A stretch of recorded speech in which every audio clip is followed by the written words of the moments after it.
Yeah, I'm a teaching assistant, and I think our voice hasn't really been heard as much as teachers, because the teacher can stand at the front of the class. But as a teaching assistant, I have to go through all the rows of children, and the rule is 2 metres apart, but it's extremely hard to be 2 metres apart, especially from a special needs child. And if you're not, you're kind of looked at as if, well, why aren't you helping them? So there's this strain. Looked at by whom?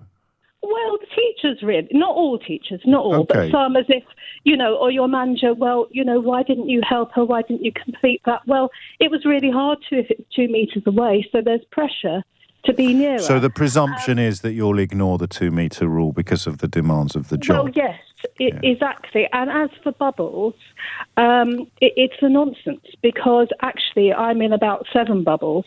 So they're called bubbles, but what it is, I have the same classes as I've always had, which is 7 different classes over a week. Yeah. But it's called a bubble.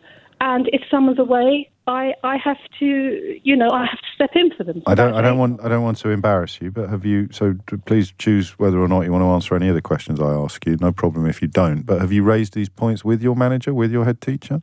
Yes, and I have. What happens? I'm ignored because I'm hearing this a lot.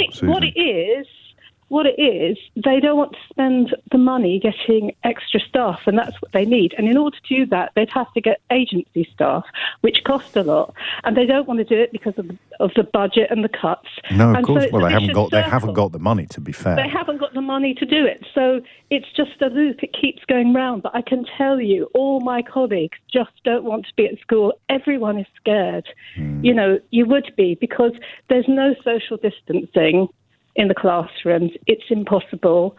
And as for bubbles, they don't actually exist. So you sound quite emotional. School, I mean, I don't know what you sound like normally, but you are getting quite upset by this, I think, understandably.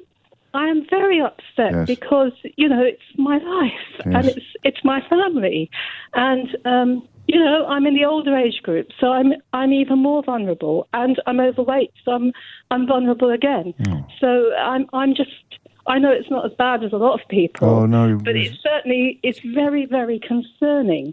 And the fact that there's this pressure to be right next to the pupil, but at the same time you get these announcements saying, but your instincts are at war with each other, because I presume, and listening to you would want to provide comfort to that child who needs comfort, but your other voice is then kicking in saying you can't do that. And then you look up and you sort of sense that your employer thinks you should anyway, and that puts you in a whole world of trouble, Susan. Yes, that's exactly how I feel. Oh, I'm so sorry. Obviously, I want to look after children, and I want the best for them, but I have to think of myself too, and my family.